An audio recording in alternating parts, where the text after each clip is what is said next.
Hello and welcome to the dungeon. I'm your host Rob. In today's video we're going to be taking a look at the Beastmaster Ranger, which in my opinion is one of the most iconic Ranger subclasses there is. You know, it's hard not to think of like the Ranger as having some sort of cool animal companion. It's kind of like the life cleric or the evoker wizard. Even if they're not always the best, they are definitely kind of what you naturally think of when you think of those types of classes. And I feel like Beastmaster is that for Ranger. So obviously we're going to be looking at the Tasha's version. I think that's one of the big disappointments in the Player's Handbook version, is that, really the most iconic Ranger subclass was also the worst. And that kind of sucks. But I'm pleased to say that it's a lot better now. And the craziest thing is, they didn't really change anything except for the Beast Companion itself. And turns out that's really all they needed to change. Oh no, that's not true. They made some changes to the core class in general, but I mean specifically, like all the other subclass abilities stayed the same. But like I said, changing the companion turns out to completely revamp and overhaul the class, and it's so much better now. It's one of my favorite Rangers, and like I said, I think it's the most iconic. So anyways, let's take a quick look at the companion itself, and then we'll cover the rest of the just basic subclass features, even though those haven't changed at all. But some of them are a lot more useful now just because the companion itself is so much better. So anyways, at level 3, you get the subclass. You magically summon a primal beast, which draws strength from your bond with nature. The beast is friendly to you and your companions and obeys your commands. Choose a stat block: Beast of the Land, Beast of the Sea, or Beast of the Sky. Use your proficiency bonus in several places. You also determine what kind of animal the beast is, choosing a kind appropriate for the stat block. Whatever kind you choose, the beast bears primal markings indicating its mystical origin. This is also kind of nice. You don't have to go through all the monster manuals and every other, beast compendium out there to try to find one that has slightly better stats than another. You just pick the generic stat block. They all scale way better than the other ones did. Now, I mean, basically the other ones didn't scale. There was a few points here and there, like saving throws and stuff. But even that's improved now. Anyways, in combat, the beast acts during your turn. It can move and use its reaction on its own, but the only action it takes is the dodge action, unless you take a bonus action on your turn to command it to take another action. That action could be one in its stat block or some other action. You can also sacrifice one of your attacks when you take the attack action to command the beast to take the attack action. If you are incapacitated, the beast can take any action of its choice, not just dodge. There was some controversy, although it appears some people had interpreted that to mean that you could command it with your bonus action and then command it again as one of your actions from your attack action. It appears that is not actually true, though. It's kind of an either or is what seems to have been cleared up. But even still, that is pretty good. The beast eventually gets extra attack or multi-attack. And so, if you command it with your bonus action, you can attack twice. You can still be attacking twice, or maybe more if you, multi-class into fighter or something, get action surge. But you know what I'm saying. Just as static. That still gives you like 4 attacks around at 11 plus. 2 for you, 2 for the beast. And that's not too bad at all. In addition, if the beast has died within the last hour, you can use your action to touch it and expend a spell slot of first or level or higher. The beast returns to life after 1 minute with all its hit points restored.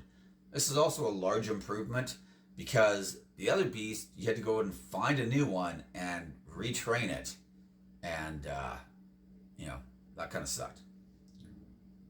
When you finish a long rest, you can summon a different primal beast. The new beast appears in an unoccupied space within 5 feet of you, and you choose its stat block and appearance. If you already have a beast from this feature, it vanishes when the new beast appears. The beast also vanishes if you die.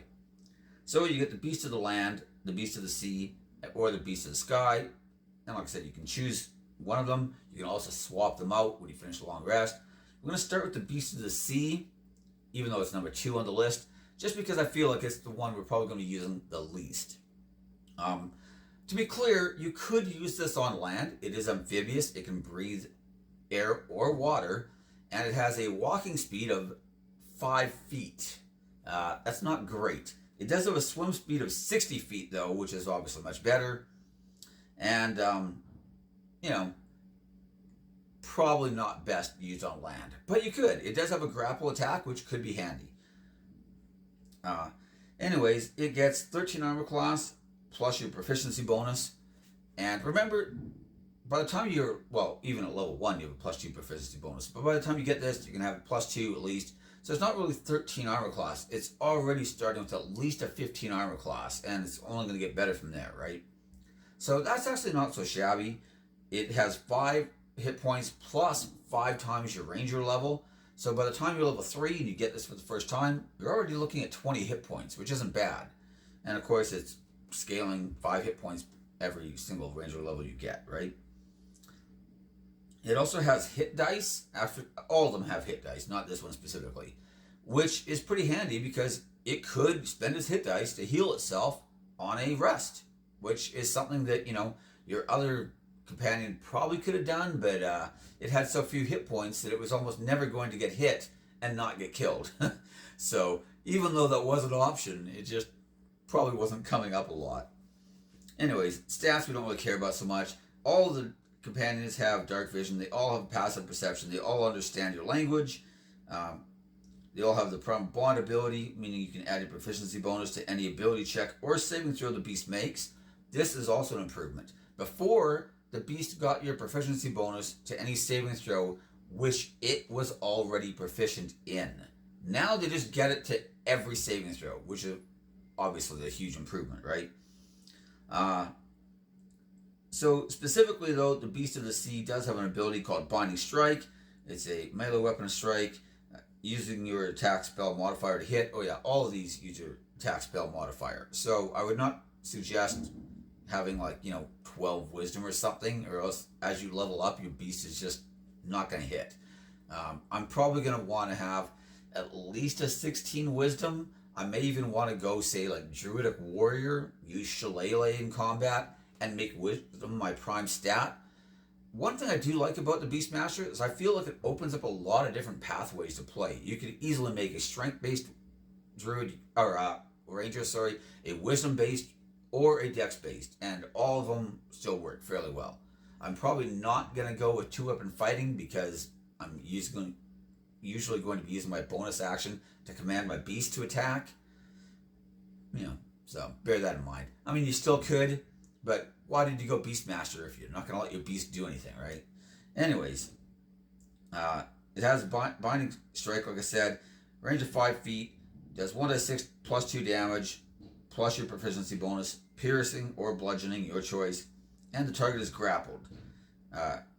Escape DC equals your spell save DC, and until the grapple ends, the beast can't use his attack on another target. So one thing I do want to note here, though, is that it's pretty rare to be able to grapple somebody as your bonus action. And that alone makes this a pretty handy ability, not to mention the benefits of something being grappled, right? But usually you're going to be using your action to grapple somebody. But in this case, you've still got your action available to attack. I think that if I was going to be using this type of build, this is one where, especially if I'm going to be doing a lot of water stuff, a strength-based druid, or why do I keep saying druid? A strength-based ranger using Great Weapon Mastery starts making a lot of sense if you're going to be fairly reliably able to grapple and hold opponents in place. Of course, it also works with ranged. Nothing wrong with that. Again, though, I'm probably not going to be taking something like, say, Crossbow Expert either, because that would potentially be using my bonus action. I'm just going to go with a long bow or a short bow. I should also mention that in the case of the Beast of the Sea and the Beast of the Land, if you're a small-sized creature, you could use your mount or your pet as a mount. So let's say you're a halfling and you want to ride your Beast of the Land, who is in a shape of a bear, perhaps. That works as well. You can even take, say, the mounted feat and just be mounted all the time, and then just commanding your beast to attack stuff while you ride it. Definitely some good potential there. Anyways, that beast covers the Beast of the Sea. It is the one that's obviously going to be used the least because it kind of lends itself to aquatic adventures, which tend to be a lot more rare. Next, we have the Beast of the Land. Again, armor class 13 plus proficiency bonus. Same number of hit points, 5 plus 5 times your ranger level. This one has a movement speed of 40 feet and a climbing speed of 40 feet.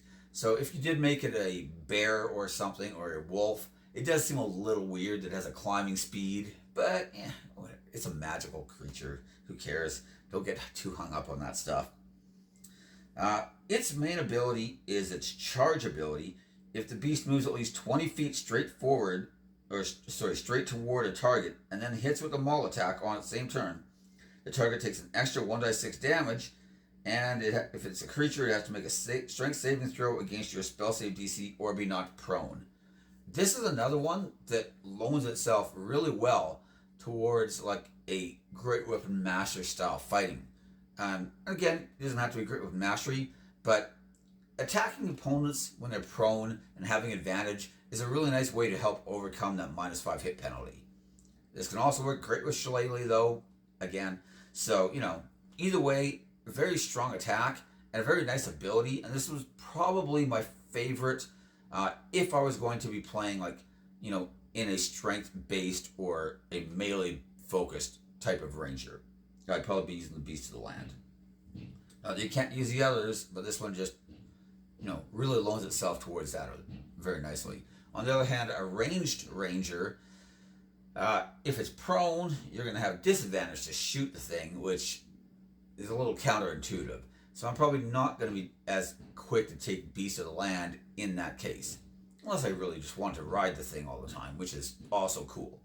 But anyways, finally we have the Beast of the Sky. So same armor class, but this one only has 4 hit points plus 4 times your ranger level. So not as beefy as the others. Its hit dice are only a d6, so also bear that in mind. If you do want to spend hit dice to heal, it's not as good. But, still there. It has less hit points to heal, though. Think of it that way. Think of the positive, right? Anyways, it has a movement speed of 10 feet only, but a fly speed of 60 feet. The main thing here is that it has the flyby ability, so the beast doesn't provoke opportunity attacks when it flies out of an enemy's reach. So it can fly in, attack somebody, fly away, no opportunity attacks. Flyby is a great ability. It has the Shroud attack, which only does 1d4 plus 3 plus your proficiency bonus damage, but that actually averages out about the same as the Beast of the Sea, but slightly behind the Beast of the Land. But this is probably my favorite one overall if I'm going to be playing a dex-based ranger, especially like a ranged ranger. Again, if I'm playing like a rapier ranger or whatever in melee, then, probably not as much. But if I'm going to be, using a bow or, long bow, short bow, whatever, this is probably the one I'm leaning towards most. Because like I said, the Beast of the Land could be knocking stuff prone, which is pretty inconvenient if I'm using a bow. But with this one, I like the flyby ability a lot. I like the fact that I can use it as a scout. It's basically like a super familiar, but, better in most ways. It's just really, really good in those regards. So that covers the Beast Companion itself. As far as the actual Ranger himself. So we've already covered your Beast Companion. Obviously, there's really no point taking the old Beastmaster level 3 ability. You're just going to choose a new one. Because it's way, way, way better in every possible way almost. Level 7, you get exceptional training. Beginning at 7th level, on any of your turns when your Beast Companion doesn't attack, you can use a bonus action to command the beast to take the dash, disengage, dodge, or help action on its turn. This ability is now almost worthless, I would say, because you could be using your bonus action to just command it to attack.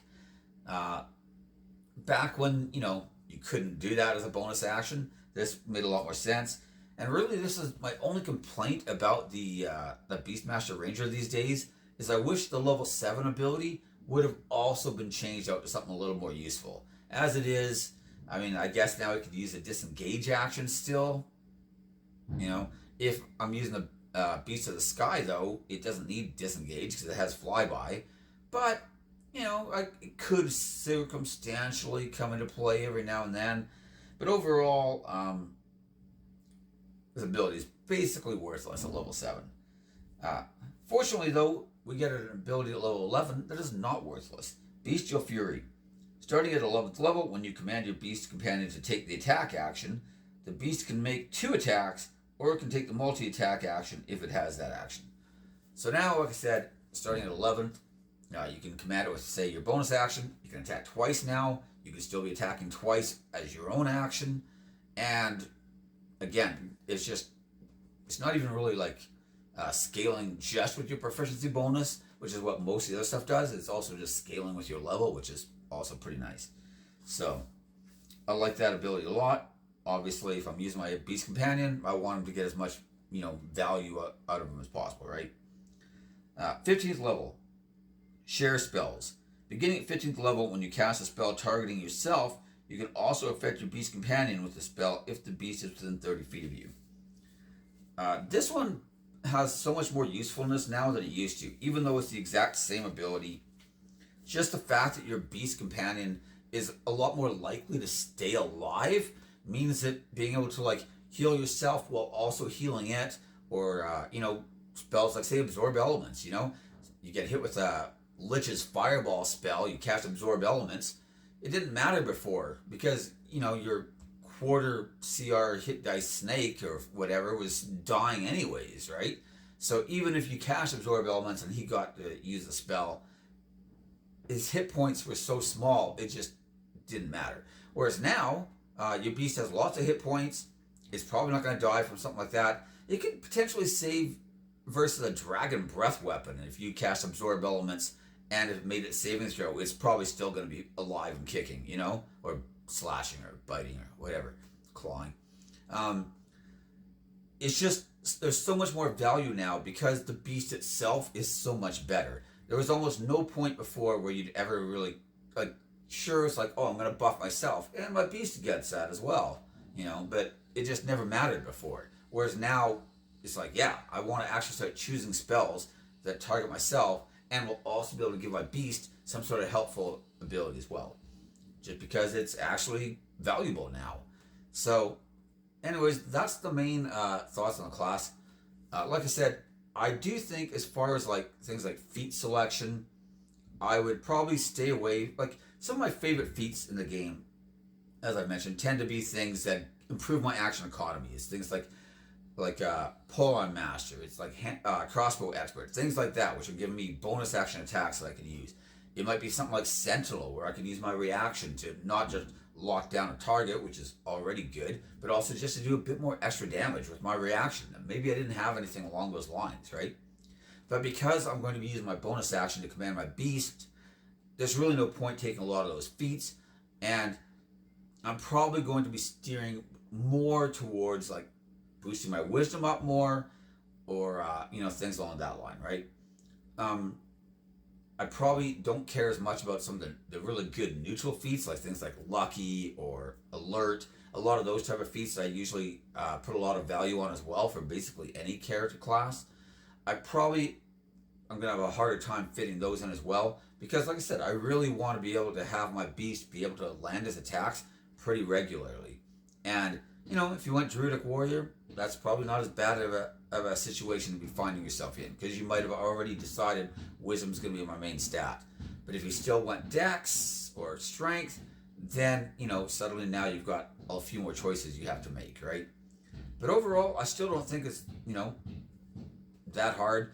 Probably, if I prioritize Dex, I'm still going to be focusing on that more.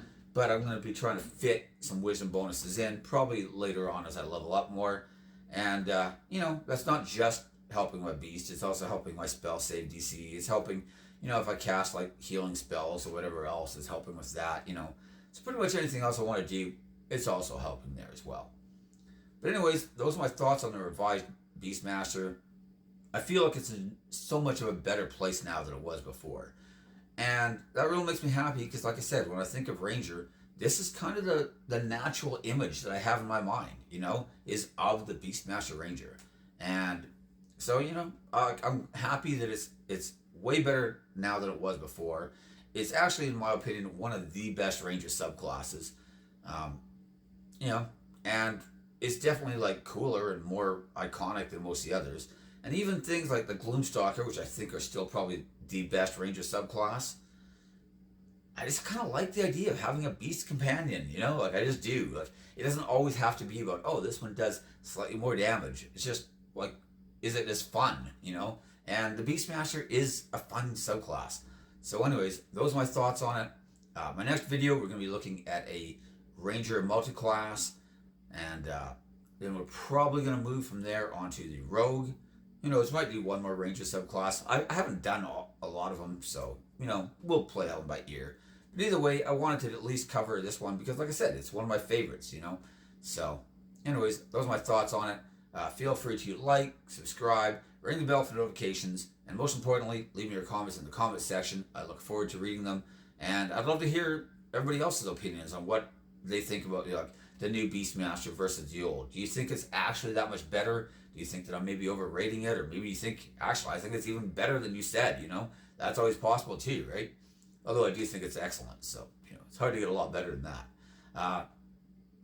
But, you know, I'd love to hear people's experience playing them, especially if you've played, like, both. Like, if you played the original Player's Handbook version, and now you've played the new one. Or, you know, maybe you were in a campaign, and then Tasha's came out, and the DM let you just swap out some of the old features, and you're like, oh, hey, I'm way better now than I was, you know, 2 weeks ago, kind of thing.